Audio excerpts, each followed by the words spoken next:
The GT40 is without a doubt one of the single most iconic cars in motorsport history. Its design is timeless, and the battle against Ferrari at the 24 Hours of Le Mans is legendary. Given its impact, it makes sense that the real GT40s are worth millions of dollars today. And even if you wanted a near-perfect replica, companies like Superformance could build you one, but it will still set you back nearly $300,000. But what if you wanted your own GT40 back in the 60s and 70s?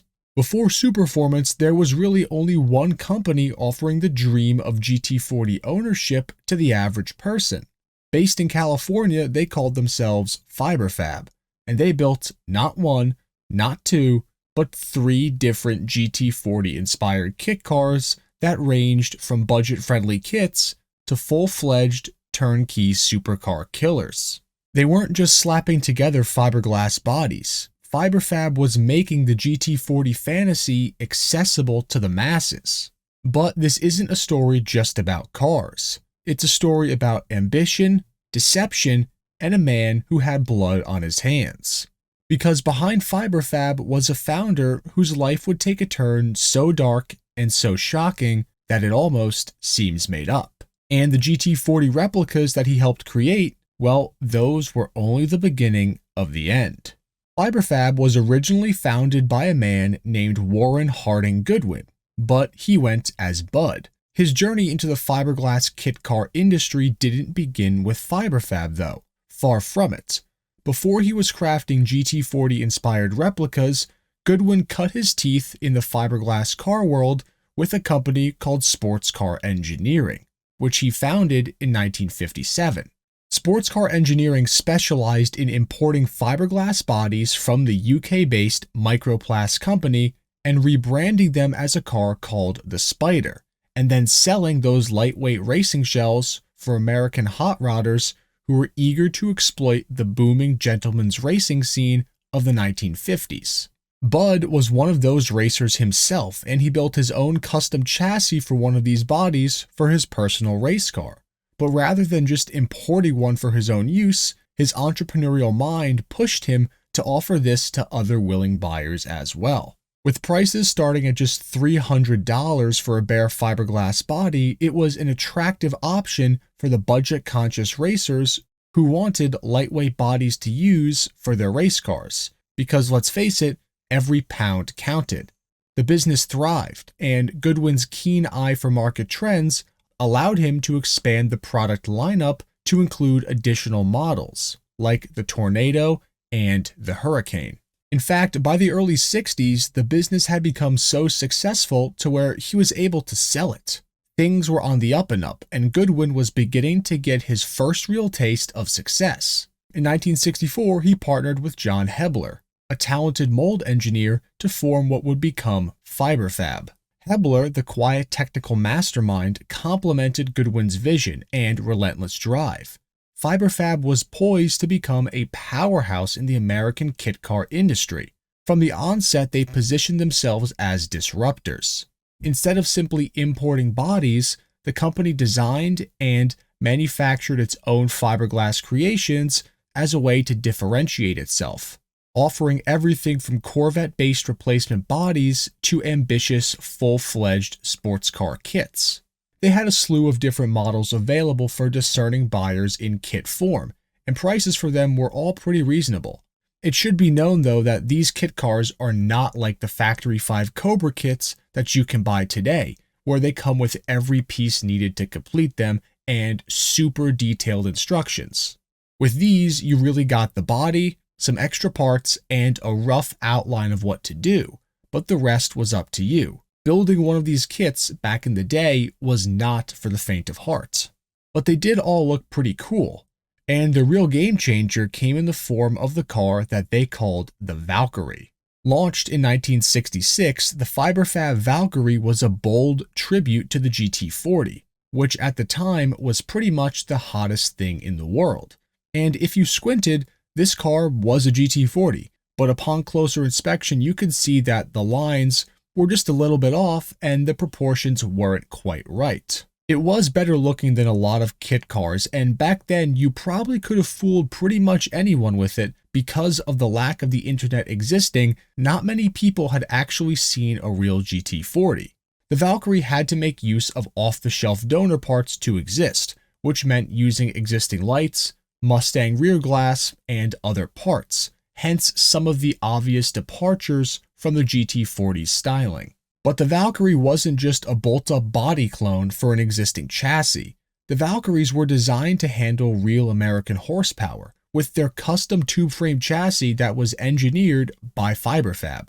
It could be purchased totally turnkey with a 427 cubic inch Ford V8 and a ZF 5-speed transaxle, the exact same drivetrain used in the real GT40, making it not just a kit, but really one of the most serious performance cars of the era. The only problem was that turnkey Valkyries cost $12,000 in 1966, triple the price of a brand new Corvette. Fiberfab knew that most people could not afford this, so they did offer the kit with a version with no drivetrain that required full assembly for $1,500.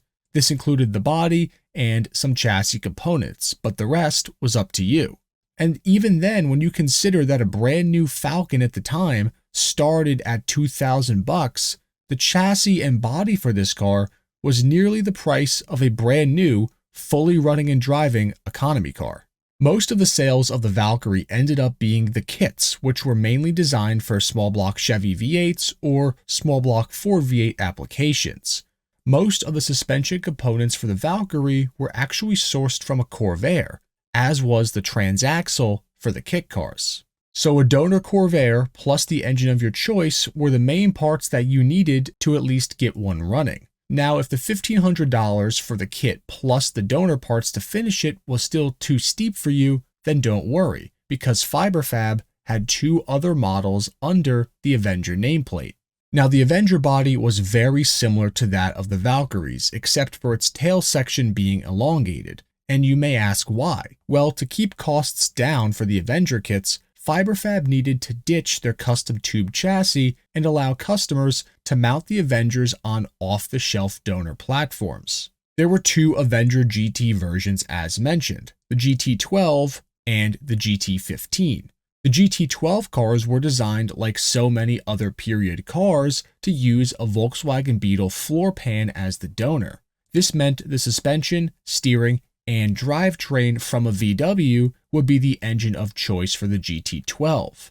And if you recall correctly, the engine on a VW is in the rear. The Valkyrie's custom chassis had mounted a V8 in the middle, like the GT40. So with the VW engine hanging off the back, that was why the rear body of the car had to be extended. The VW base kit was only $695 for the body, according to period literature, plus the cost of the donor parts, which would have made this a much cheaper proposition than the Valkyrie kit. Then the GT15 version of the Avenger was the same core premise, except this one retained a factory tube frame designed to be used with all of the Corvair parts to mount right up to it, including the drivetrain. The air-cooled flat 6 and the manual transaxle from the Corvair would have been the engine choice for these cars as well. Realistically, the Corvair Flat 6 would have been a much better engine option in terms of sound and performance than the VW, and these kits started at $1,295. With 3 different GT40-inspired replica models available for different price points, in addition to all of the other models that they offered, it seemed like Fiberfab was on top of the world in regards to the kit car game. But as Fiberfab expanded its operations, Goodwin's ambition and his personal demons began to catch up with him. The company was riding high on the growing popularity of its kits, but behind the scenes, Goodwin's personal life would unravel.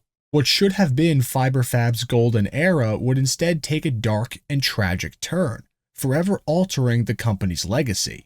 Shockingly, in 1967, the founder, Bud Goodwin, was arrested. And unlike most entrepreneurship fall from grace stories, this wasn't an arrest rooted in fraud or financial misdoings. Bud was arrested on suspicion for the murder of his wife, Jamaica, in a shocking case that made headlines across California. Now, Jamaica wasn't just Bud's wife. She also played a pivotal role in Fiberfab as a company executive. According to period reports, Goodwin returned home in the early morning hours to find Jamaica in the company of another man in their own home. In a fit of rage, he brandished a firearm and shot what was initially intended as a warning shot. But a second unintended discharge struck and killed his wife Jamaica, a crime that would ultimately cost Goodwin everything. This shocking revelation came just a mere month after Car and Driver started their own magazine-led build series of a Fiberfab kit, one that would have undoubtedly increased sales for the company. Convicted of voluntary manslaughter, Goodwin was sentenced to a year in county jail, which to me seems like a very short amount of time for the severity of what happened. But before he could serve his time, fate intervened. On December 26, 1968, the day after Christmas, Bud Goodwin was found dead in his cell, the victim of an apparent heart attack. With its founder gone and its future uncertain, Fiberfab teetered on the brink. But the company would not disappear. Despite the scandal and sudden loss of its founder, Fiberfab would continue on, passing through multiple different ownership changes in the coming years. The dream that Goodwin had built wasn't dead just yet, but without him at the helm, Fiberfab would never quite be the same. This is by far one of the craziest stories in automotive history, and I felt that I had to do my best job to write about it and share it with you all. Now let me know if you personally had ever seen any of these Fiberfab GT40 style kits back in the day, and more importantly, if you ever knew the crazy story behind them in the comments down below. And thank you all for watching the video. Please make sure to like, share, and subscribe. It really helps me out. Until next time, enthusiasts.